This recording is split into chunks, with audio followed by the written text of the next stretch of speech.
जीवन को अच्छा बनाना है, जीवन को महान बनाना है, जीवन में बहुत सारी उपलब्धियों को लाना है और जीवन को उत्कृष्ट बनाना है। और अपनी प्रवचन श्रृंखला चल रही है कि जीवन को अच्छा बनाने में पहला हमने बिंदु लिया है बेस्ट फैमिली। बेस्ट फैमिली का बी कह रहा था बैलेंस यूर माइंड, मन को संतुलित करो। ई कह रहा था एक्सप्रेस यूर फीलिंग, आप अपनी भावनाओं को अभिव्यक्त करो। एस कह रहा था स्पेंड टाइम, आप समय दो अगर चाहते हो अपने परिवार में प्रेम देना। अटेकल सिचुएशन टी कह रहा है अर्थात क्या, परिस्थिति को संभाल लो। एफ कह रहा है फॉरगिव अदर, यानी दूसरों को क्षमा करते चलो। एक कह रहा है एक्सेप्ट एवरीवन नेचर, आप सबके स्वभाव को स्वीकार करते चलो। एम कह रहा मोटिवेट ऑफ्टेन, आप जितना ज्यादा प्रोत्साहन दोगे उतना वात्सल्य बढ़ेगा। आई कह रहा है इंटरेक्ट विथ ऑल, सभी से संवाद करो, सभी से बात करो। एल कह रहा है लव एवरीवन, आप सबको प्रेम दो। वाई कह रहा है यस टू हेल्प, आप बस मदद के लिए तैयार हो जाओ। कल मैंने आपसे बात करी थी फॉरगिव अदर, अर्थात प्रश्न ये नहीं है कि सामने वाले ने प्रतिकूल व्यवहार किया, अपमान किया, अन्याय किया, अवहेलना करी, लेकिन आप तो क्या करते चलो, फॉरगिव अदर, क्षमा करते चलो, माफ करते चलो। और माफ करते चलोगे तो क्या बताया था, संवर के कारण में उत्तम क्षमा धर्म है। जितना जितना आप क्षमा करते चले जाओगे उतने समय तक कर्मों का बंध नहीं होगा, मतलब झुकने में कर्मों का बंध नहीं होता है। ये बहुत बड़ी वास्तविकता है। इस वास्तविकता को आपके सामने कल मैंने बहुत अच्छे से रखा था और आज करना है बात आपसे।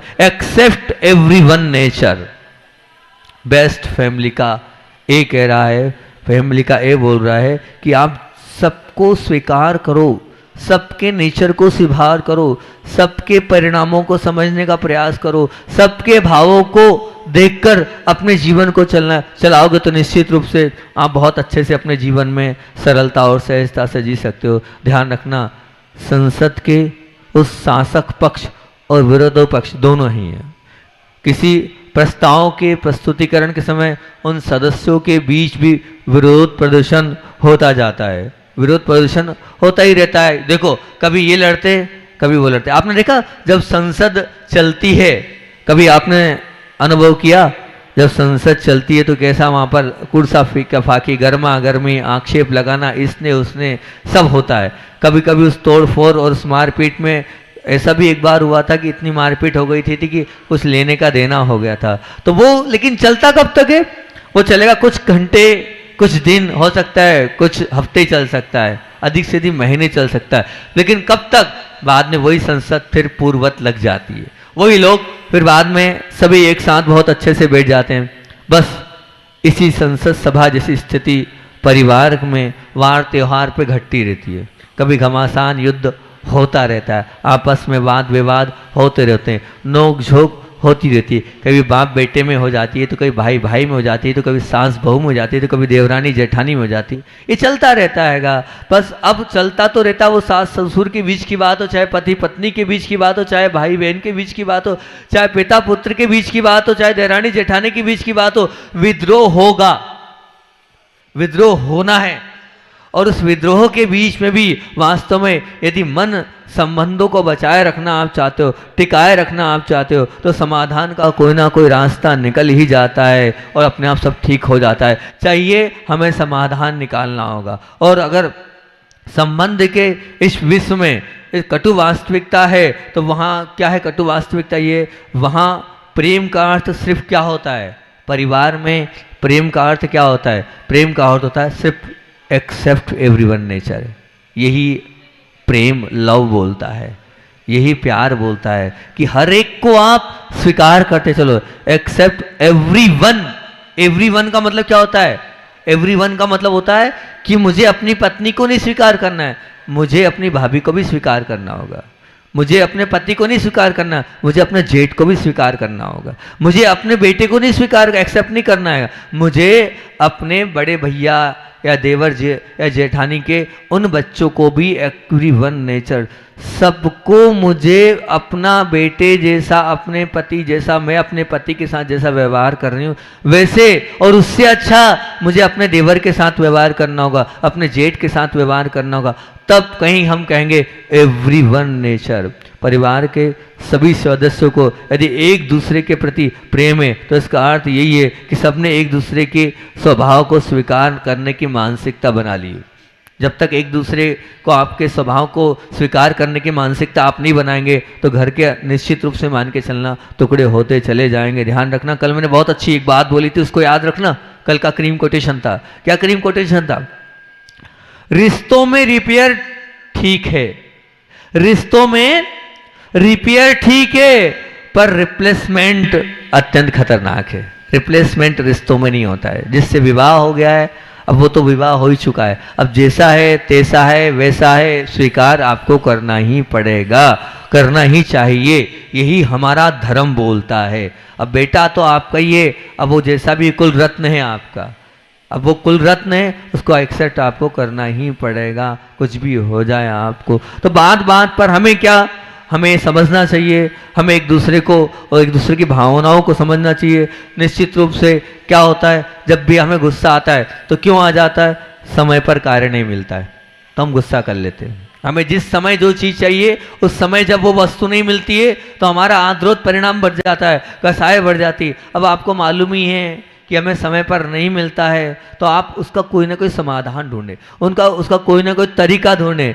अपने आप को दुखित करने से और व्यथित करने से होना कुछ नहीं है। स्वभाव देख लिया सामने वाले का, नहीं मिल पा रहा है, वो बदले नहीं बदले, मैं अपने आप को बदल लूंगा। तो निश्चित रूप से आज नहीं तो कल उनको बदलने की ताकत रखता हूँ। अब मान लीजिए आप घर में पहुंचे और आपने देखा घर में साफ सफाई नहीं है, अब आपको साफ सफाई पसंद है, तो सबसे अच्छा तरीका ये है कि आप बोलो मत, उपदेश मत दो, है ना।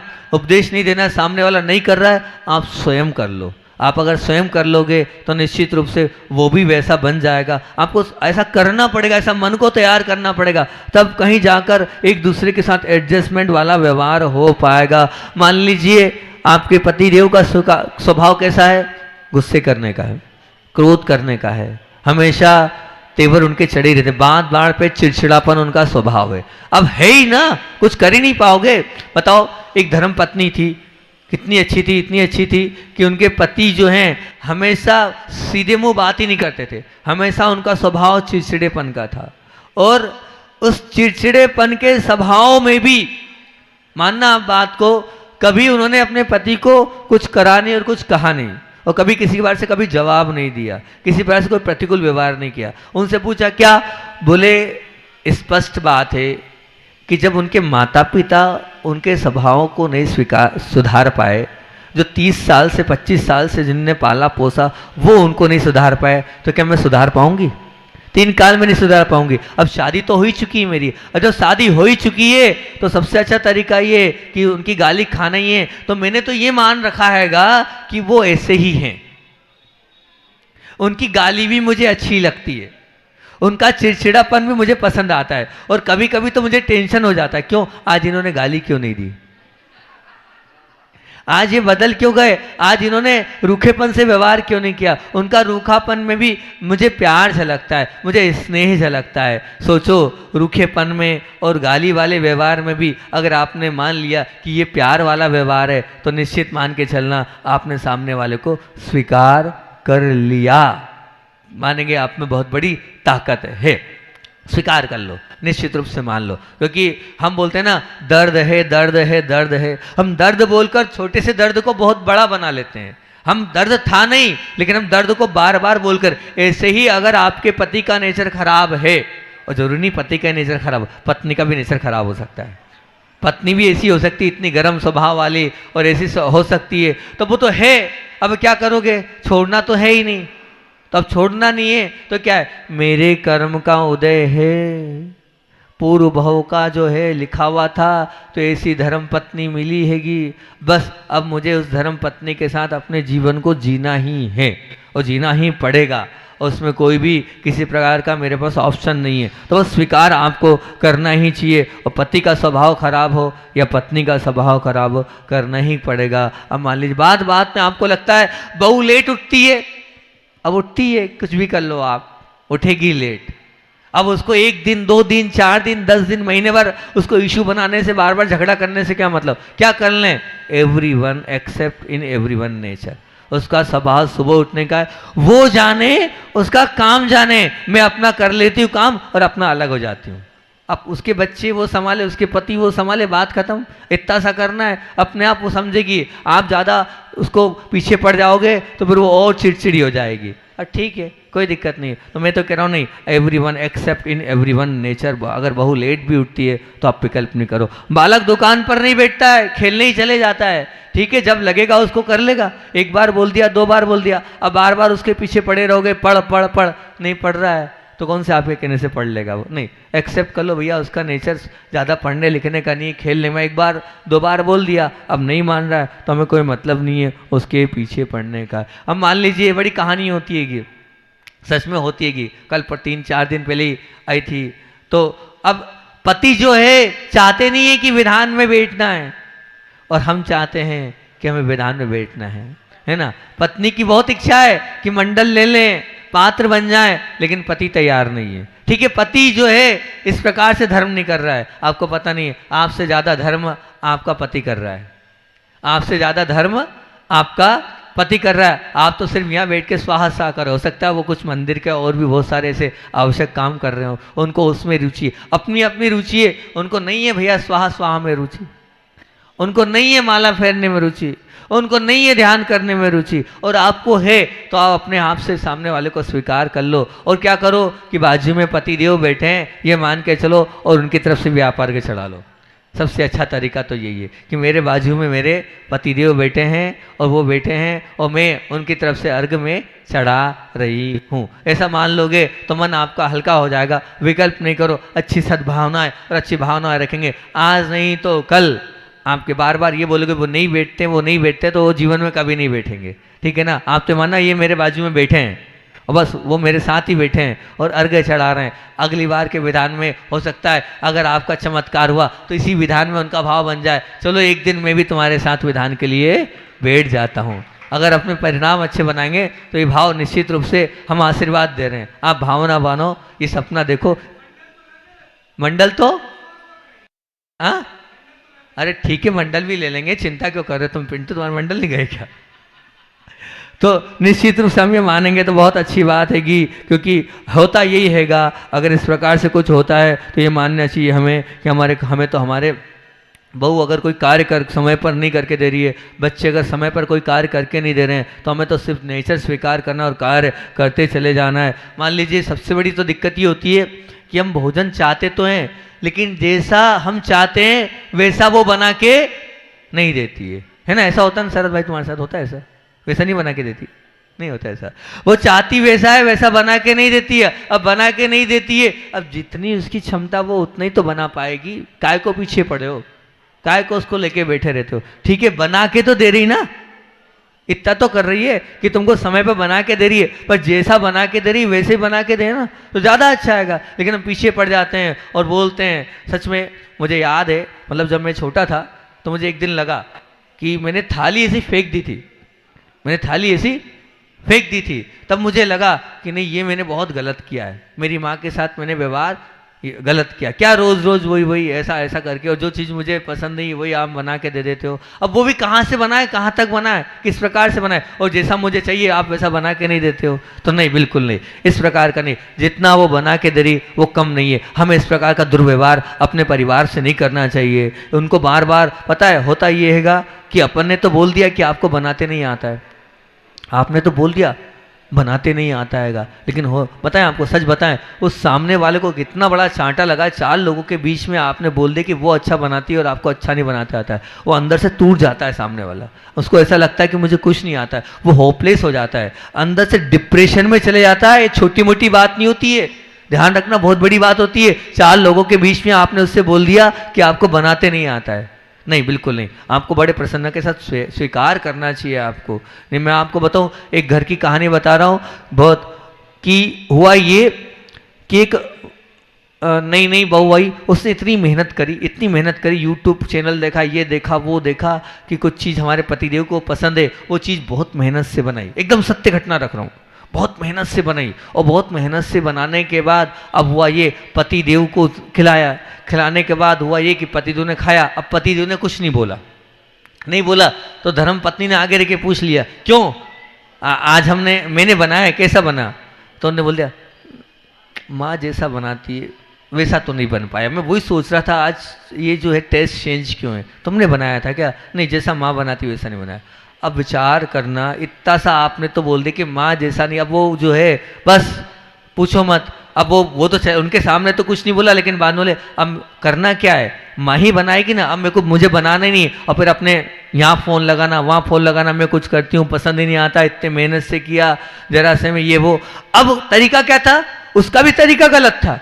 उसको ये सोचना था उस वक्त, अपने मन को ख़राब करने से, सुबह से लेकर शाम तक टेंशन लेने से उसका ये सोचना चाहिए था कि ठीक है अभी कुछ ना कुछ कमी हो गई होगी, माँ से वापस से समझूंगी और सीखने का प्रयास करूंगी और अपने आप को अपडेट करूंगी और अच्छा बनूंगी। लेकिन वो भी याद रहो ध्यान में, और आपने और याद रहो ध्यान कर दिया। इसलिए ध्यान रखना, हमें जैसा वो बना रही है वैसा हमें स्वीकार कर लेना चाहिए, तो बहुत अच्छी बात हो जाएगी। हमने जरा से में बोल दिया, कहानी बिगड़ती चली जाती, ऐसे कहानी को हमें बिगाड़ना बिल्कुल नहीं हैगा। और आगे हम बोलें तो मान लीजिए अगर पति गुटखा भी खाता है, पाउच भी खाता है, अब खाता है तो खाता है, क्या कर सकते हैं, भाव न भाव कि ये सुधर जाए, लेकिन उसको लेकर आप बैठे रहोगे, काय को टेंशन ले रहे हो, काय को विकल्प ले रहे हो। उनका जीवन स्वतंत्र जीवन है, वो अपने हिसाब से जीवन जिए, मुझे अपने हिसाब से जीवन जीना है। उनके जीवन पर मुझे पर्सनल जीवन पर, पर्सनल हॉबीज पर मेरा अधिकार नहीं है।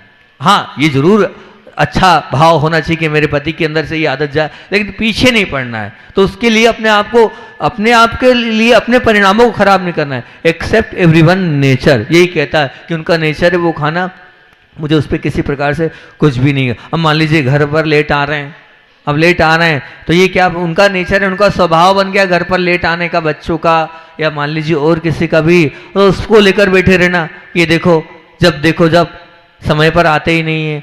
नहीं, बोल कर अपने को और अपने काम, अपने इसको बिल्कुल किसी प्रकार से कुछ भी नहीं करना। काम में भी मान लो आलसी करते हैं, मान लो काम तो करते हैं लेकिन आलस वाला व्यवहार है। कैसा व्यवहार है? आलस वाला व्यवहार। मतलब मैं सच बता रहा हूँ कि बीच में एक बार मैं थोड़ा चिड़चिड़ा हो गया था, क्योंकि चिड़चिड़ा इसलिए हो गया था कि पहले मान लीजिए मेरे साथ जो भी रहते थे वो पूरा सब अपने आप हो जाता था, और व्यक्ति चेंज हुआ, वो सब समय पर नहीं मिल पाता है, और जैसा चाहिए वैसा नहीं मिल रहा। तो फिर मुझे खुद लगा कि ये मेरा स्वभाव तो ऐसा है नहीं, और मैं ऐसा चिड़चिड़ा स्वभाव क्यों हो रहा हूँ। तो फिर उसके बाद से मैंने सोच लिया, नहीं अब मुझे किसी भी प्रकार से कुछ बोलना नहीं है, क्योंकि मैं तो परिवर्तित हो रहा हूँ। किसी व्यक्ति के कारण कोई व्यक्ति मेरे जीवन को परिवर्तित कर रहा है, नहीं। अगर नहीं हो रहा है तो नहीं हो रहा है, समय पर काम नहीं हो रहा है तो नहीं हो रहा है, जैसा हो रहा है वैसे मुझे एक्सेप्ट करना ही करना है, ये मान के चलना। और सच बताओ कि संधान सागर जी थे तो बहुत सारी टेंशनें तो मेरी यूं ही हल हो जाती थी। ना कोई मंच वाला ज़्यादा मामला, ना कोई पंपलेट वाला मामला ज़्यादा, ना कोई दूसरा वाला मामला ज़्यादा। अब उनके जाने के बाद बहुत सारा लोड बढ़ गया, तो थोड़ा थोड़ा चिड़चिड़ापन तो मेरे अंदर आया है। मैं एक्सेप्ट करता हूँ कि थोड़ा थोड़ा तो आया है, सब पूरा जो है उनका पूरा लोड मेरे पे आ गया है, तो सब अपने आप में वो थोड़ा थोड़ा तो आया, लेकिन फिर भी अपने आप को संभालने का प्रयास करता हूँ। भैया बचना है। मैं समझता हूँ उन परिस्थितियों में भी अपने आप का चिड़चिड़ापन स्वभाव अपने अंदर नहीं आना चाहिए। इस बात को ध्यान रखना है। सामने वाले के स्वभाव को हमें बिल्कुल निश्चित रूप से एक्सेप्ट करना चाहिए। मान लीजिए पत्नी जो है जेब से पैसे निकालती है, आप लाख प्रयास कर लेना वो निकालेगी, हमें एक्सेप्ट करना पड़ेगा, हमें मानना पड़ेगा। घी ढुल रहा है तो थाली में और कहीं नहीं जा रहा है, और स्वभाव स्वीकार करना पड़ेगा। मान लीजिए बच्चे झूठ बोल रहे हैं, मान लीजिए और भी सब लोग झूठ बोल रहे हैं, अब बोल रहे हैं, आप समझ जाओ बात को, उसको लेकर मत बोलो तुमने झूठ क्यों बोला।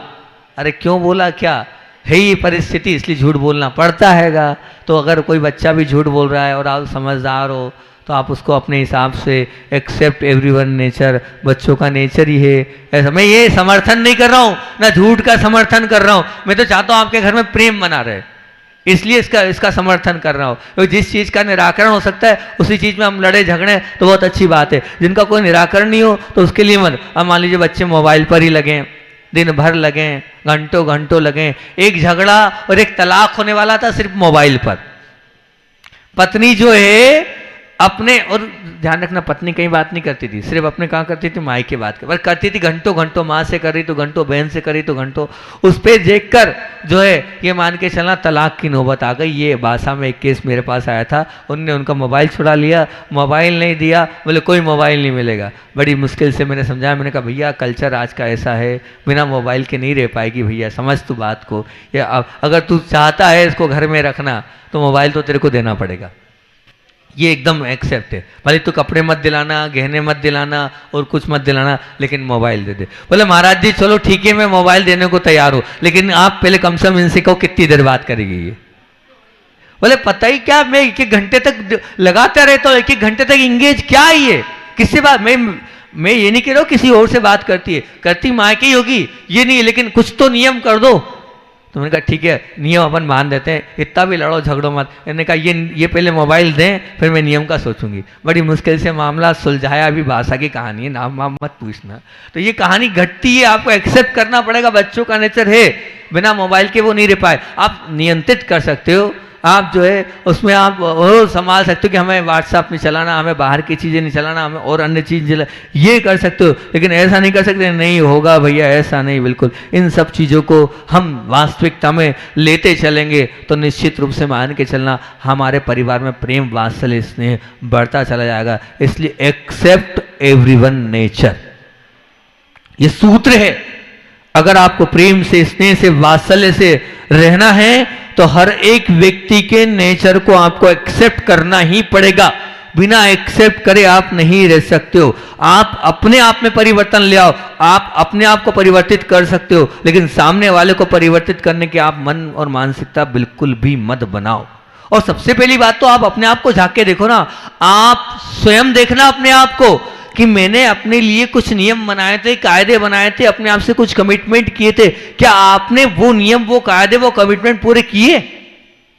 आपने कभी की कि हाँ मेरे साथ मैंने ये कमिटमेंट किया, मैं ये करूंगा? कभी किया आपने? आप खुद अपने लिए ईमानदार नहीं है और आप चाहते हैं दूसरों से कि वो इस प्रकार से ईमानदार बने। नहीं, हमें अधिकार नहीं दूसरों को ईमानदार बनाने का, हम पहले ईमानदार बनते चलें तो बहुत अच्छी बात है। हमारे अंदर परिवर्तन आना चाहिए, हम अपने आप को सुधारने का प्रयास करें, वो बहुत अच्छा है। हम दूसरों के सुधारने का ठेका ना लें, दूसरा क्या कर रहा है ये ना करें आउट ऑफ कोर्स। पूज्य गुरुदेव बोलते थे कि दूसरों को देखना ये आउट ऑफ कोर्स है।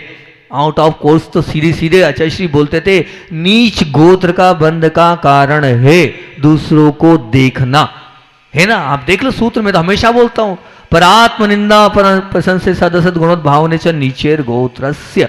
हम दूसरों को एक्सेप्ट नहीं कर रहे हैं, बुराई कर रहे हैं, क्या कर रहे हैं? निंदा कर रहे हैं। निंदा करना मतलब क्या? सीधे सीधे नीच गोत्र का बंध, मतलब नरक जाने का रास्ता त्रियंच और नरक में शाश्वत रूप से क्या होता है? नीच गोत्र का मन होता है। नहीं, देखो एक्सेप्ट कर लो सामने वाले को जैसा है, हमें नहीं करना उसमें कोई किंतु परंतु। हम तो उस मानते चल जाएंगे तो घर का झगड़ा होगा ही नहीं, कहीं विवाद होगा ही नहीं। वो अपने आप से समझ ले और हम उनको अपने आप से समझ ले तो होता चलेगा। बताओ झगड़ा का कारण क्या है? एक ही बात, मेरी अपेक्षा की पूर्ति नहीं हुई, मेरी जो अपेक्षा आप वो पूरी करो। दूसरी बात, मैंने जो बोला है वो पूरा करो, बस मैं जो कह रहा हूं वो होना चाहिए। बिल्कुल नहीं, हम तो समझते नहीं है सामने वाले की क्या स्थिति है, सामने वाले की क्या परिस्थिति है, और हमने तो थोप दिया सीधे सामने वाले पे, तुम्हें ऐसा करना ही है। अब वो कैसे करेगा? अब एक बार की बात बता रहा हूं कि कुछ नहीं देखा, कुछ नहीं समझा, और मतलब घटना ये है कि कुछ गलती हो गई, सामने वाले से हो गई गलती। अब हो गई गलती, इस प्रकार से मोबाइल पर इस प्रकार से डांटा, इस प्रकार से सामने वाले को डांटा। अब विचार करना, मतलब आपने तो देखा नहीं उस वक्त क्या परिस्थिति क्या स्थिति है, आपने तो डांट दिया। इसलिए मैं मोबाइल पर जब प्रवचन करता हूँ तो एक ही बात बोलता हूँ कि भैया मोबाइल को करो, पर कभी ध्यान रखना, कभी डांटना हो तो फेस टू फेस डांटना, मोबाइल पे मत डांटना। हुआ ये, वो ड्राइविंग कर रहा था, इस प्रकार से उसको डांटा, केस कुछ अलग था, पर वो इतना परेशान हो गया उस डांट में कि उसका एक्सीडेंट हो गया। और एक्सीडेंट हो गया तो आप समझना क्या होता है, प्राण चले गए। आपने तो डांट दिया, वो किस परिस्थिति थी माँ, किस मनस्थिति थी माँ, आपने उसकी थोड़ी सी गलती को एक्सेप्ट नहीं किया, उसके इस नेचर को एक्सेप्ट नहीं किया और बार बार उस प्रकार से किया और बस वो अपने आप में घबरा गया और घबराते घबराते उसके हाथ से ही जो है वो गाड़ी टकरा गई और गाड़ी टकरा गई और क्या हुआ, प्राण चले गए। क्या रहा, आपकी जरा सी डांट में, आपकी जरा सी नासमझी में उसके तो प्राण चले गए। अब कहाँ से वापस लाओगे अपने बेटे को, आप कहाँ से क्या करोगे? नहीं, बिल्कुल नहीं। ऐसा कोई कार्य मत करो जिसके माध्यम से इस प्रकार से सामने वाला डिप्रेशन में आके स्थिति, मनस्थिति और परिस्थिति को खराब कर ले।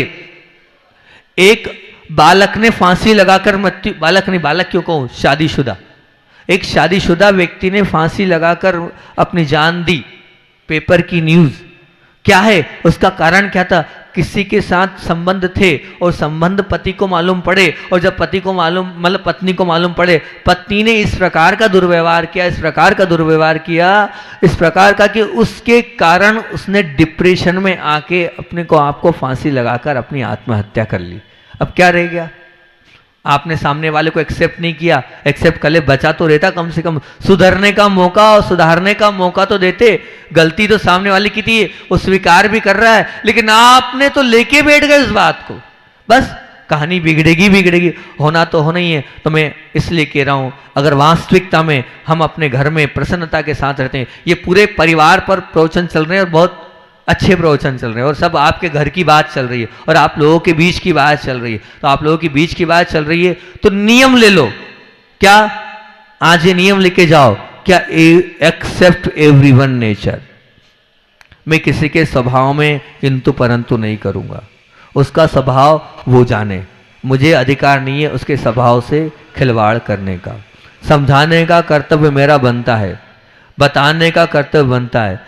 पर आचार्य श्री जी बहुत अच्छा शब्द बोलते थे, पता है क्या बोलते थे, जब भी बात आती थी, सैकड़ों बार बोलता हूं इस बात को मैं, सुनना गुरुदेव का कोटेशन, मैं किसी जीव का करता नहीं हूं, मेरा काम सिर्फ कर्तव्य करने का है। ये गुरुदेव का है। गुरुदेव कहते थे हमारा काम कर्तव्य करने का है, कर्ता बनने का नहीं है। जब जब भी कर्ता बुद्धि आ गई, मेरी बेटी मेरे हिसाब से चले, मेरा बेटा मेरा हिसाब से चले, मेरी बहू मेरे हिसाब से चले, गए काम से। कर्तव्य क्या है, बेटी को समझा दिया, बेटे को समझा दिया, बहू को रास्ता दिखा दिया और बहुत प्रेम से, स्नेह से, वात्सल्य के साथ दिखा दिया, रोब के साथ, दबाव के साथ नहीं, अभिमान के साथ नहीं, बड़प्पन के साथ। बड़प्पन का मतलब क्या होता है, बड़प्पन का तात्पर्य होता है, बड़े वो होते हैं जो हाथ रखकर बताते बेटा ऐसा करो, ऐसा करो, ये कर्तव्य है। कर्ता बुद्धि के साथ अपने आप को मत लाओ। जहां कर्ता बुद्धि आ जाती है वहां द्वेष होता है, वहां द्वंद्व होता है, वहां विद्रोह होता है, वहां अपने आप में एक बात ध्यान, टूटन फूटन निश्चित रूप से होती ही चले जाती है, ये निश्चित रूप से मान के चलना। अब वो गंदोदक रखा था, उसने सोचा क्या करूं क्या करूं क्या करूं, कहाँ ले जाऊं। अब जल्दबाजी में उसे वो थाली, उस थाली को उसने, एक कुआं था, उस कुएं में उस गंदोदक को डाल दिया और गंदोदक को वहाँ, वो जो कुआं था जो सालों से बंद था, गंदा पानी था, अपने आप में इस प्रकार का था जो यूज नहीं होता था। अब देखना, जिसमें पानी नहीं, जिसमें कुछ नहीं, जिसमें गंदगी है, आचार्य श्री का गंदोदक पांव का बड़े अहोभाव से उसने डाला, अगले दिन साफ पानी अपने आप उस कुएं में आ गया। आज तक केवलारी गांव के सब कुएं सूख जाते हैं, लेकिन वो कुआं नहीं सूखता है, मीठा पानी उस कुएं से निकलता चला जाता है। ये पूज्य आचार्य भगवान का अतिशय है। कल अपन बात करेंगे आगे, मोटिवेट ऑफ्टन, यानी दूसरों को बार बार प्रोत्साहित करो। कल परिवार की उस बात को अपन लेके बात करेंगे। बोधि समाधि परिणाम सुधि शात्मोपलब्धि शिव शोक के सिद्धि चिंता बड़ी चिंतित।